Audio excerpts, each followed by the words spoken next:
دین کی طرف لوگوں کو بلاتے تھے۔ یحییٰ علیہ السلام عیسیٰ علیہ السلام سے 6 مہینے بڑے تھے۔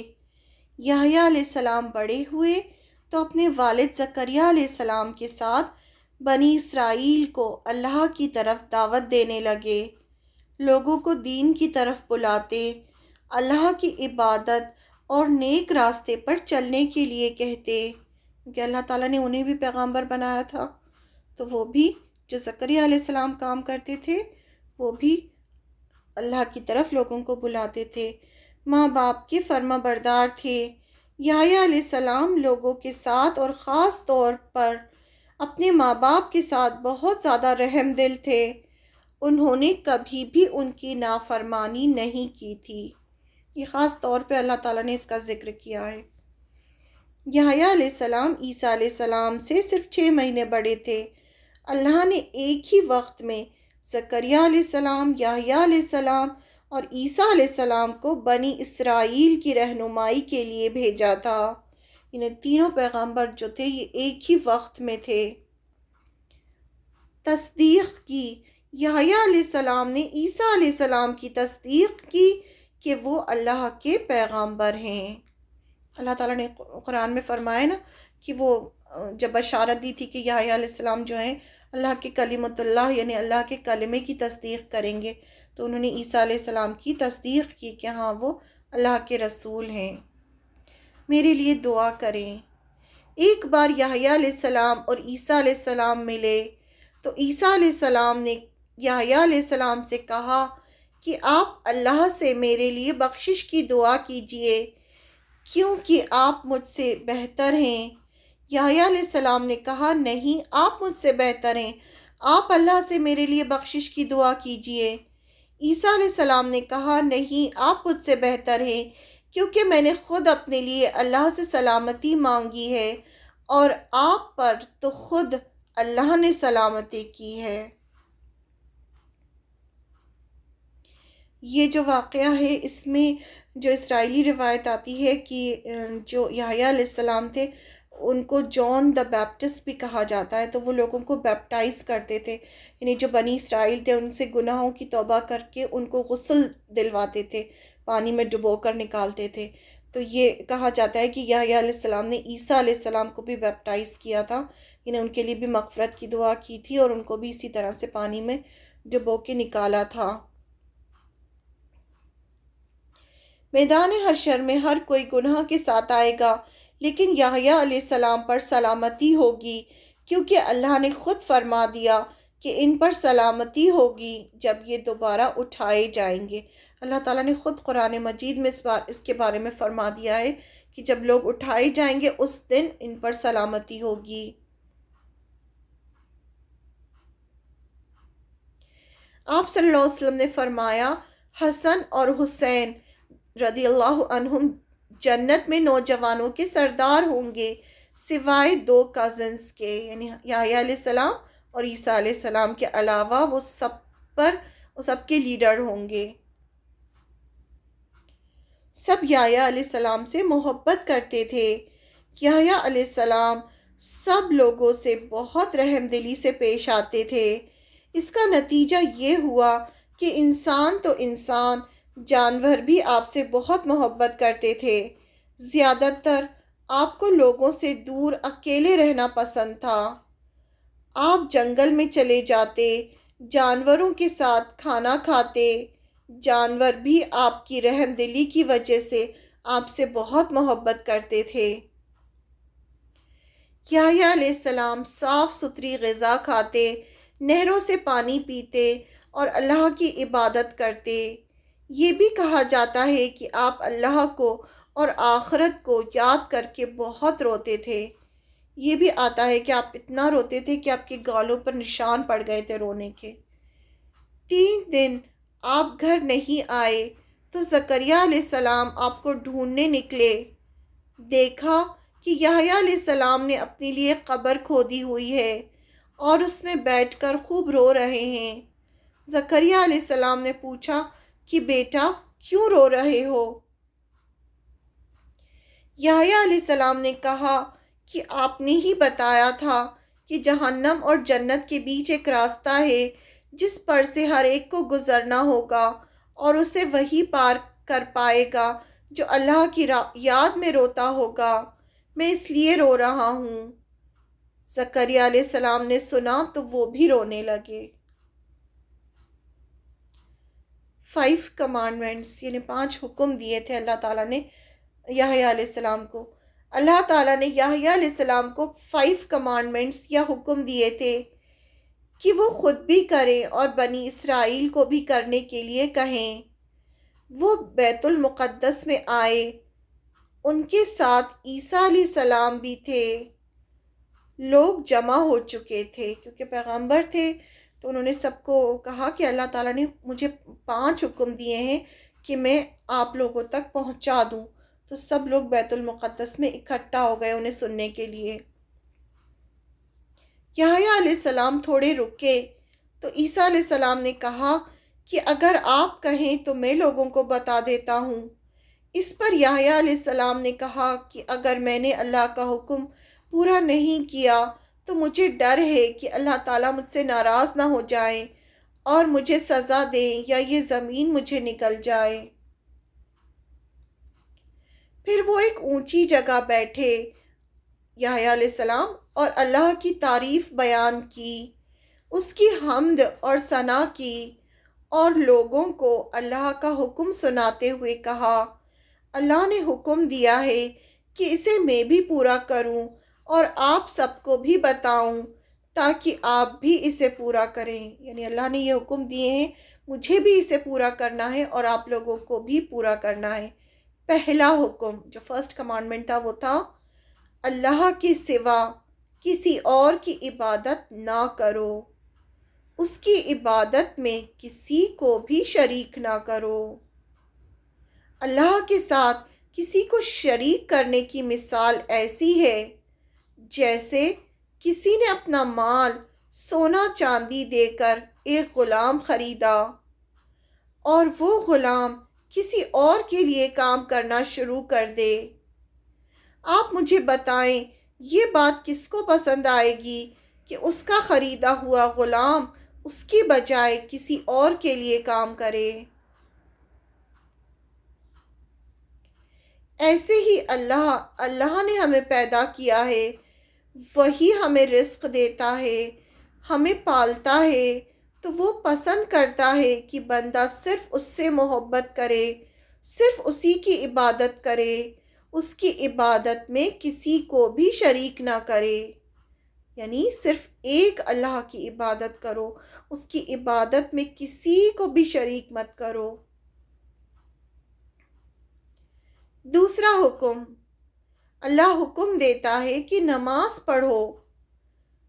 جب بندہ پورا دھیان لگا کر نماز پڑھتا ہے تو اللہ بھی پورے دھیان سے اس کی عبادت کی طرف رخ کرتا ہے، اور اگر بندہ نماز میں ڈسٹریکٹ ہوتا ہے یعنی ادھر ادھر سوچنے لگتا ہے، دوسری باتوں کی طرف سوچنے لگتا ہے، تو اللہ بھی اس کی طرف سے رخ ہٹا لیتا ہے۔ جتنے کنسنٹریشن سے ہم نماز پڑھیں گے اللہ تعالیٰ بھی ویسے ہی ہماری طرف متوجہ ہوں گے، اور اگر ہم ادھر ادھر کی باتیں سوچیں گے تو اللہ تعالیٰ بھی اپنا رخ ہٹا لیں گے ہماری طرف سے۔ جب ہم عبادت کرتے ہیں تب ہم بالکل، جب نماز پڑھتے ہیں تو بالکل اللہ کے سامنے ہوتے ہیں ہم، تو ہمیں ویسے ہی محسوس کرنا چاہیے کہ ہم اللہ کے سامنے کھڑے ہیں اور ہم عبادت کر رہے ہیں۔ اور جو صرف اسلام میں نہیں، جو پوری پرانی قومیں تھیں ان پر بھی نماز، روزہ، سب چیزیں فرض تھیں۔ تیسرا حکم، اللہ روزہ رکھنے کا حکم دیتا ہے کیونکہ اس کی مثال ایسی ہے جیسے بہت سارے لوگوں کے بیچ میں کسی انسان کے پاس مشک کی خوشبو ہو اور اس خوشبو سے سارا ماحول مہک رہا ہو۔ ایسے ہی اللہ تعالیٰ کو روزے دار کی منہ کی خوشبو اس مشک کی خوشبو سے بھی زیادہ پسند آتی ہے۔ چوتھا حکم، اللہ حکم دیتا ہے کہ صدقہ دو۔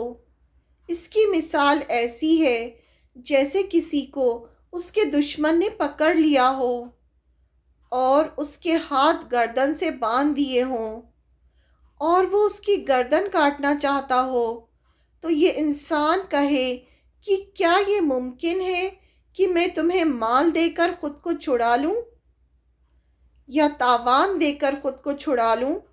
صدقہ بھی اسی طرح ہے جس میں بندہ خود کو جہنم سے چھڑاتا ہے۔ صدقہ جو ہے اسے تاوان کی طرح ہے جو ہم دے کر خود کو، اپنے آپ کو جہنم کی آگ سے بچاتے ہیں۔ پانچواں حکم، اللہ حکم دیتا ہے کہ اس کو ہمیشہ یاد کرو، اس کا ذکر کرو۔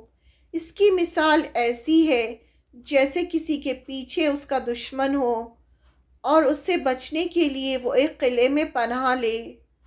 اللہ کا ذکر بھی ایک قلعے کی طرح ہے جو انسان کو اس کے سب سے بڑے دشمن شیطان سے بچاتا ہے۔ جب ہم اللہ کا ذکر کرتے ہیں تو شیطان ہمارے پاس نہیں آتا۔ تو جو اللہ کا ذکر ہے وہ ایک قلعے کی طرح ہے۔ جب ہم ذکر کرتے ہیں تو ایک ہم قلعے میں محفوظ ہوتے ہیں، اور جیسے ہی ہم ذکر کرنا چھوڑ دیتے ہیں تو شیطان دوبارہ سے ہمارے پاس آ کر ہمیں وسپر کرنا شروع کر دیتا ہے۔ جان دا بیپٹسٹ، یحییٰ علیہ السلام کو جان دا بیپٹسٹ بھی کہا جاتا ہے۔ اسرائیلی روایت میں آتا ہے کہ وہ لوگوں سے ان کے گناہوں کی توبہ کرواتے تھے اور پھر انہیں غسل دلوا کر پاک کرتے تھے۔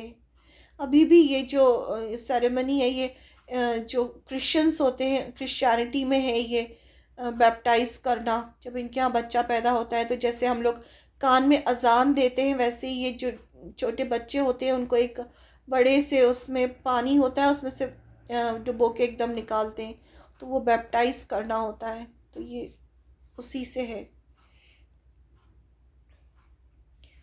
آپ بیت المقدس میں لوگوں کو تورات پڑھاتے، ان کو اللہ کے حکم سناتے، حلال اور حرام بتاتے۔ لوگ آپ کے آس پاس جمع ہو جاتے اور آپ کی باتیں سنتے۔ یحییٰ علیہ السلام لوگوں کو بیت المقدس میں تورات پڑھاتے تھے، انہیں بتاتے تھے کہ یہ حلال ہے، یہ حرام ہے، اور سب لوگ ان کی باتیں سنتے تھے۔ کہا جاتا ہے کہ اس وقت کے بادشاہ کو کسی نے بتایا کہ لوگ یحییٰ علیہ السلام سے بہت محبت کرتے ہیں، کہیں ایسا نہ ہو کہ وہ انہیں اپنا بادشاہ بنا لے۔ بادشاہ اس بات سے ڈر گیا۔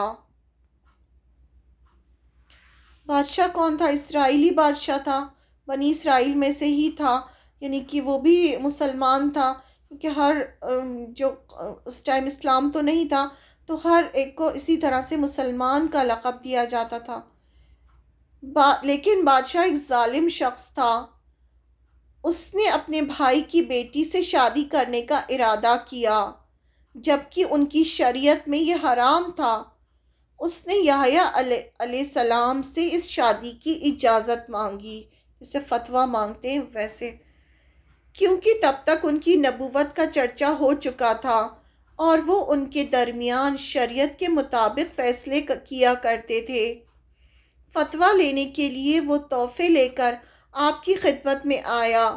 یحییٰ علیہ السلام نے لوگوں کو جمع کیا اور خطبہ دیا کہ لڑکی کی اپنے چچا سے شادی حرام ہے۔ محرم سے نکاح حرام تھا ان کی شریعت میں بھی، جیسے ہماری شریعت میں ہے۔ بادشاہ اور وہ لڑکی یہ فیصلہ سن کر غضبناک ہو گئے۔ لڑکی نے بادشاہ سے کہا، تم یحییٰ کو قتل کرا دو، تب ہماری شادی ممکن ہے۔ بادشاہ نے ان کی طرف اپنے سپاہی روانہ کیے۔ اس وقت یحییٰ علیہ السلام محراب میں نماز ادا کر رہے تھے۔ سپاہیوں نے انہیں قتل کر دیا۔ اس طرح بادشاہ نے اپنی بھتیجی سے شادی کر لی۔ ایک روایت تو یہ ہے۔ دوسری روایت جو ہمیں بائبل سے ملتی ہے وہ یہ ہے کہ یہ جو بادشاہ جو تھا، بادشاہ اس نے اپنی بھائی کی بیوی کو اپنے ساتھ رکھ لیا تھا، اور اس کی ایک بیٹی بھی تھی، جو بھائی کی جو ایک بیٹی بھی تھی جو اس کی بیوی کے ساتھ تھی۔ تو یہ اپنی بھائی کی بیوی سے شادی کرنا چاہتا تھا۔ تو یحییٰ علیہ السلام نے اس کے خلاف آواز اٹھائی کہ یہ ایڈلٹری ہے، یعنی زنا ہے یہ۔ تو ایک دن تو بادشاہ اس سے بادشاہ جو تھا اس بات سے بہت ناراض ہوا کہ یحییٰ علیہ السلام نے اس کے خلاف اس طرح سے کہا، اور وہ جو بادشاہ کی جو جو ساتھ میں تھی، جو اس کی بھائی کی بیوی تھی، وہ بھی بہت زیادہ اس کو بھی غصہ آیا۔ تو ایک دن جو اس عورت کی بیٹی تھی، اس نے بھرے دربار میں آ، اپنا پروگرام کیا اور ڈانس کیا۔ تو اس سے جو تھا، بادشاہ نے اس سے کہا کہ تم کیا مانگتی ہو، تم جو مانگتی ہو میں وہ تمہیں دوں گا۔ تو اس نے کہا کہ اس نے اپنی ماں سے پوچھا، تو اس کی ماں نے کہا کہ بادشاہ سے کہو کہ مجھے یحییٰ کا سر چاہیے۔ اور بادشاہ نے اس کے کہنے پر، یعنی اس لڑکی کے کہنے پر، ایک پیغمبر کو قتل کروا دیا۔ پہلے تو گرفتار کروایا، اور پھر وہ جب نماز پڑھ رہے تھے تو ان کو قتل کروا کے ان کا جو سر تھا، وہ کہا جاتا ہے کہ ایک تھال میں رکھ کر اسے پیش کیا۔ تو یہ الگ الگ روایتیں آتی ہیں، لیکن ہمیں قرآن مجید میں اس سب کے بارے میں کچھ بھی نہیں ملتا۔ قرآن مجید میں ہمیں صرف جو ہم نے آیتیں پڑھیں، بس وہی آیتیں آئی ہیں یحییٰ علیہ السلام کے بارے میں، اور باقی جو کچھ بھی ابھی تک ہم نے پڑھا، یہ ابن کثیر میں اس طرح سے لکھا تھا، تو اسی کو میں نے ٹرانسلیٹ کیا ہے یہاں پر۔ یہ بھی کہا جاتا ہے کہ اس لڑکی نے بادشاہ سے یحییٰ علیہ السلام کا سر مانگا تھا، لیکن ہمیں قرآن سے کچھ بھی پتہ نہیں چلتا کہ ان کا قتل کس طرح ہوا۔ ہمیں کوشش کرنا چاہیے کہ جتنا قرآن میں ہے اللہ تعالیٰ نے بتا دیا، صرف اتنا ہی لیں۔ یعنی یہ سب باتیں جو ہے اللہ تعالیٰ نے ہمارے لیے ضروری نہیں سمجھی ہوں گی، تو ہمیں بس جتنی باتیں ہمیں قرآن سے ملتی ہیں، ہمیں اس پر سٹک کرنا ہے، اسی کو بار بار دہرانا ہے۔ اس کے بعد کہا جاتا ہے کہ انہوں نے آپ کے والد زکریا علیہ السلام کو بھی قتل کر دیا۔ یہ بھی جو روایت آتی ہے، ایک روایت میں آتا ہے کہ زکریا علیہ السلام کو پکڑنے کے لیے بھاگے تو وہ انہوں نے پیڑ میں پناہ لی، یعنی پیڑ جو تھا وہ پھٹ گیا اور آپ اس میں داخل ہو گئے، اور لیکن آپ کا جو سر پہ باندھتے ہیں اس کا کپڑا نظر آ رہا تھا، تو وہ لوگ جب آئے تو آپ کو اوپر سے نیچے تک 2 حصوں میں چیر دیا۔ لیکن ایک دوسری روایت آتی ہے کہ نہیں، آپ کی نیچرل ڈیتھ ہوئی۔ یہ بھی آتا ہے کہ آپ کو الگ طرح سے مارا، لیکن اس کے بارے میں بھی ہمیں کچھ نہیں پتا کہ کس طرح سے ان کی موت ہوئی۔ اس طرح اس دور کے 2 نبی قتل کر دیے گئے۔ عیسیٰ علیہ السلام باقی رہ گئے۔ آپ یحییٰ علیہ السلام کی زندگی میں ہی نبی قرار پا چکے تھے۔ اس وقت آپ کی عمر، یعنی عیسیٰ علیہ السلام کی عمر 30 سال سے کچھ اوپر تھی۔ آپ صلی اللہ علیہ وسلم کا معراج کی رات حضرت یحییٰ علیہ السلام اور حضرت عیسیٰ علیہ السلام سے ملنا۔ آپ صلی اللہ علیہ وسلم نے فرمایا، معراج کی رات جب میں دوسرے آسمان پر پہنچا تو دیکھا کہ یحییٰ علیہ السلام اور عیسیٰ علیہ السلام موجود ہیں۔ آپ کی ملاقات جب آپ معراج پر گئے تھے، مکہ سے پہلے بیت المقدس لے کے جایا گیا آپ کو، پھر بیت المقدس سے پھر آپ نے آسمانوں کی سیر کی تھی۔ تو آپ جب دوسرے آسمان پہ تھے، تب آپ کی ملاقات عیسیٰ علیہ السلام اور یحییٰ علیہ السلام سے ہوئی دوسرے آسمان پر۔ جبریل علیہ السلام نے کہا، یہ یحییٰ علیہ السلام اور عیسیٰ علیہ السلام ہیں، انہیں سلام کیجئے۔ میں نے انہیں سلام کیا، یعنی آپ صلی اللہ علیہ وسلم نے۔ دونوں نے سلام کا جواب دیا، پھر دونوں نے کہا، آپ کا آنا مبارک ہو اے ہمارے نیک بھائی اور نیک نبی۔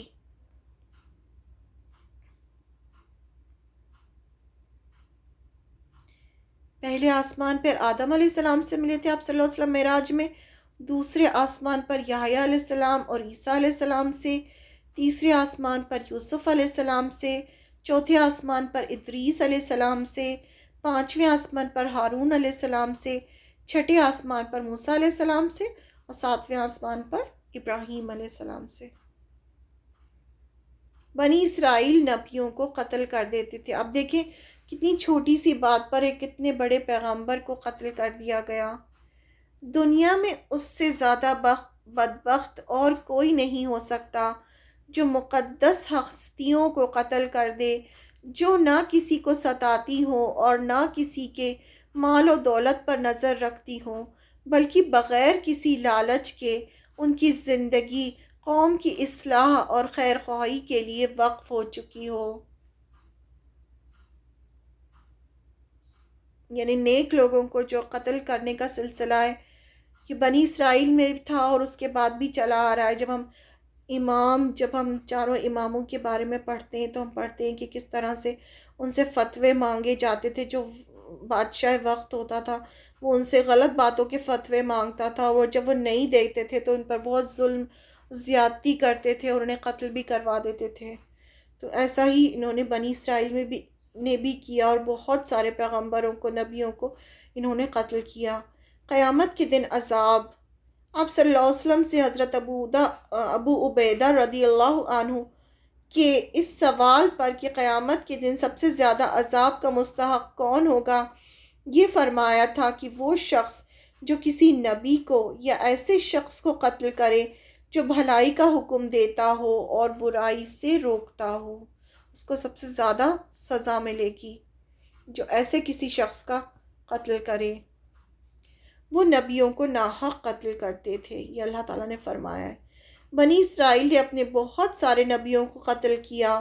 سورہ بقرہ آیت نمبر 61 میں اللہ تعالیٰ فرماتے ہیں اور وہ نبیوں کو ناحق قتل کرتے تھے. جب قرآن مجید میں ان کے جرائم بتائے ہیں، اللہ تعالیٰ نے ان کے جرم کہ یہ سب جرم کیے ہیں، اس میں سب سے بڑا جرم یہ بتایا ہے کہ وہ نبیوں کو، جو نبی آتا تھا ان کے پاس اور انہیں برے کام کرنے سے روکتا تھا، اسے وہ قتل کروا دیتے تھے. قرآن میں کئی جگہ اللہ تعالیٰ نے فرمایا کہ یہ اپنے نبیوں کو قتل کر دیتے تھے، اور وہ نبیوں کو ناحق قتل کرتے تھے بغیر کسی ریزن کے، صرف اس لیے کیونکہ وہ نبی جو تھے ان کو منع کرتے تھے غلط کام کرنے کے لیے. پارہ نمبر 2 سورہ البقرہ کی آیت نمبر 61 میں جب اللہ تعالیٰ نے یہ آیت نازل فرمائی، بسم اللہ الرحمن الرحیم، اور جب ہم نے کہا اے موسیٰ، اور جب تم نے کہا یعنی بنی اسرائیل نے کہا، اے موسیٰ ہم سے ایک ہی قسم کے کھانے پر صبر نہ ہو سکے گا، اس لیے اپنے رب سے دعا کیجئے کہ وہ ہمیں زمین کی پیداوار، ساگ، ککڑی، گیہوں، مسور اور پیاز دے. جب منو سلوہ ان پر اتر رہا تھا تو انہوں نے کہا موسیٰ علیہ السلام سے کہ آپ دعا کیجئے اللہ سے کہ اللہ تعالیٰ ہمیں یہ سب کھانے دے. تو آپ نے فرمایا، یعنی موسیٰ علیہ السلام نے، بہتر چیز کے بدلے ادنا چیز کیوں طلب کرتے ہو؟ اچھا شہر میں جاؤ، وہاں تمہاری چاہت کی یہ سب چیزیں ملیں گی. ان پر ذلت اور مسکینی ڈال دی گئی اور اللہ کا غضب لے کر لوٹے، یہ اس لیے کہ وہ اللہ کی آیتوں کے ساتھ کفر کرتے تھے اور نبیوں کو ناحق قتل کرتے تھے. یہ ان کی نافرمانیوں اور زیادتیوں کا نتیجہ ہے. پھر سورہ البقرہ کی ہی آیت نمبر 87 ہے، ہم نے حضرت موسیٰ علیہ السلام کو کتاب دی اور ان کے پیچھے اور رسول بھیجے، اور ہم نے عیسیٰ ابن مریم کو روشن دلیلیں دیں اور روح القدس سے ان کی تائید کروائی. لیکن جب کبھی تمہارے پاس رسول وہ چیز لائے جو تمہاری طبیعتوں کے خلاف تھی، تم نے اس سے تکبر کیا اور بعض کو تو جھٹلا دیا اور بعض کو قتل کر ڈالا. یہ سورہ نمبر 2 ہے، پارہ نمبر 1 سورہ نمبر 2 سورہ البقرہ آیت نمبر 87. پھر پارہ نمبر 3 سورہ آل عمران آیت نمبر 21 میں فرمایا، جو لوگ اللہ تعالیٰ کی آیتوں سے کفر کرتے ہیں اور ناحق نبیوں کو قتل کر ڈالتے ہیں، اور جو لوگ عدل و انصاف کی بات کہیں انہیں بھی قتل کر ڈالتے ہیں، تو اے نبی انہیں دردناک عذاب کی خبر دے دیجئے. انہیں نبیوں کے ساتھ ساتھ جو ایسے لوگ جو عدل و انصاف کی بات کریں جو انہیں قتل کر ڈالتے ہیں، تو انہیں بھی دردناک عذاب کی خبر دے دیجئے. اس سورہ آل عمران کی آیت نمبر 183 میں فرمایا، یہ لوگ وہ ہیں جنہوں نے کہا کہ اللہ تعالیٰ نے ہمیں حکم دیا ہے کہ کسی رسول کو نہ مانیں جب تک کہ وہ ہمارے پاس ایسی قربانی نہ لائے جسے آگ کھا جائے. آپ کہہ دیجئے کہ اگر تم سچے ہو تو مجھ سے پہلے تمہارے پاس جو رسول دوسرے معجزوں کے ساتھ یہ بھی لائے جسے تم کہہ رہے ہو، تو پھر تم نے انہیں کیوں مار ڈالا؟ یہ پارہ نمبر 4 ہے، سورہ آل عمران، سورہ نمبر 3، آیت نمبر 183۔ یہاں سے ہم نے کیا کیا لیسنس لیے ہیں؟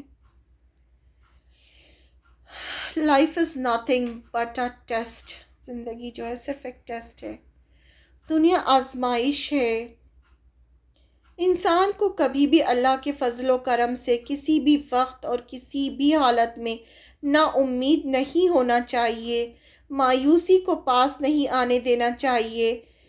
کبھی ایسا بھی ہوتا ہے کہ انسان پورے خلوص اور پورے دل جمائی کے ساتھ دعائیں کرتا ہے اور مسلسل کرتا رہتا ہے، لیکن اس کے باوجود بھی مقصد حاصل نہیں ہوتا۔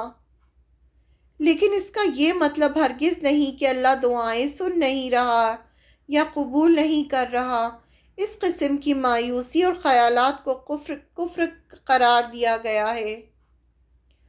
Every test in our life makes us bitter or better. Every problem comes to break us or to make us. The choice is ours, whether we become victim or victor. تقدیر پر یقین، یہ آزمائش ہوتی ہے کہ مصیبتوں کا دور ختم ہو یہ آزمائش ہوتی ہے اور مصیبتوں کا دور ختم ہو جاتا ہے۔ جو لوگ اللہ کی بنائی ہوئی تقدیر پر بھروسہ رکھتے ہیں وہ ایسے لمحات میں مصیبتوں کی دلدل سے نکل جاتے ہیں اور انہیں اللہ تعالیٰ کی طرف سے ایک نئی زندگی عطا کی جاتی ہے۔ کوئی دعا قبول نہیں ہوتی تو اس کے بدلے میں اللہ تعالیٰ قیامت کے دن اتنا دیں گے کہ انسان سوچے گا کہ کاش دنیا میں میری کوئی دعا قبول ہی نہ ہوئی ہوتی۔ اور مایوسی کفر ہے، یعنی اب دیکھیں زکریا علیہ السلام اتنے بوڑھے ہو گئے تھے، ان کی بیوی اتنی بوڑھی تھی، بانجھ تھی۔ اتنی بوڑھی عورت کے تو بچے نہیں ہوتے نا، لیکن اللہ تعالیٰ نے ان کو بھی اولاد دی۔ تو یہ جو 15 جو آیتیں ہیں سورہ مریم کی، یہ زکریا علیہ السلام اور یحییٰ علیہ السلام کا قصہ۔ تو سورہ مریم جو ہے وہ جب مسلمانوں نے پہلی ہجرت حبشہ کی تھی اس سے پہلے نازل ہوئی تھی، اور جب نجاشی کے پاس مسلمان گئے تو حضرت جعفر رضی اللہ عنہ نے سورہ مریم کی تلاوت کی تھی، تو اس میں یہ زکریا علیہ السلام، یحییٰ علیہ السلام کا قصہ تھا، پھر عیسیٰ علیہ السلام کا قصہ تھا، اور یہ سب سنایا حضرت جعفر رضی اللہ عنہ نے نجاشی کو۔ تو نجاشی یہ سب سن کر اتنا رویا، یعنی وہی چیزیں تھیں جو ان کی بائبل میں ہیں، تو وہی چیزیں قرآن مجید میں تھیں، اور یہ بات کنفرم کرتی تھی کہ یہ بھی اللہ کا کلام ہے اور آپ صلی اللہ علیہ وسلم جو ہے آخری پیغمبر ہیں۔ پھر عیسیٰ علیہ السلام، اور پھر اس میں یہ بھی تھا کہ یہ لوگ کہتے تھے کہ عیسیٰ علیہ السلام کا معجزانہ جو پیدائش تھی، تو اس سے یہ لوگ کہتے تھے کہ عیسیٰ علیہ السلام جو ہیں وہ اللہ کے بیٹے ہیں۔ تو اللہ تعالیٰ نے اسی لیے فرمایا کہ دیکھو زکریا علیہ السلام اور ان کی بیوی تھیں، وہ دونوں بھی تو کتنی بوڑھی تھیں، اتنے بوڑھے لوگوں کو تو بچے نہیں ہوتے نا، لیکن اللہ تعالیٰ نے ان کو بھی اولاد دی، تو یہ بھی ایک معجزہ تھا۔ تو اسی طرح سے پھر آدم علیہ السلام کی مثال دی کہ آدم علیہ السلام کو بھی تو اللہ تعالیٰ نے پیدا کیا تھا، تو ایسے ہی اللہ تعالیٰ نے عیسیٰ علیہ السلام کو بھی پیدا کیا۔ پھر اس کے بعد یحییٰ علیہ السلام اور زکریا علیہ السلام کے بعد اللہ تعالیٰ نے عیسیٰ علیہ السلام کو پیغمبر بنایا اور بنی اسرائیل کی رہنمائی کے لیے پیغمبر بنا کر بھیجا۔ بنی اسرائیل کو اللہ نے ڈھیروں نعمتیں دیں، وہ پیغمبروں کی اولاد میں سے تھے، لیکن انہوں نے اللہ کی ناشکری کی، نعمتوں کی ناقدری کی اور نبیوں کو قتل کیا۔ اس کے باوجود اللہ نے ان کی رہنمائی کے لیے پھر عیسیٰ علیہ السلام کو ڈھیروں معجزات کے ساتھ پیغمبر بنایا تاکہ یہ سنبھل جائیں۔ اس کے بعد نیکسٹ ہم عیسیٰ علیہ السلام کے بارے میں پڑھیں گے انشاءاللہ۔ زکریا علیہ السلام کا 7 بار قرآن مجید میں نام آیا ہے۔ آل عمران، سورہ انعام، سورہ مریم، سورہ انبیاء میں۔ پھر یحییٰ علیہ السلام کا 5 بار قرآن مجید میں نام آیا ہے، سورہ آل عمران، الانعام، سورہ مریم، سورہ انبیاء میں۔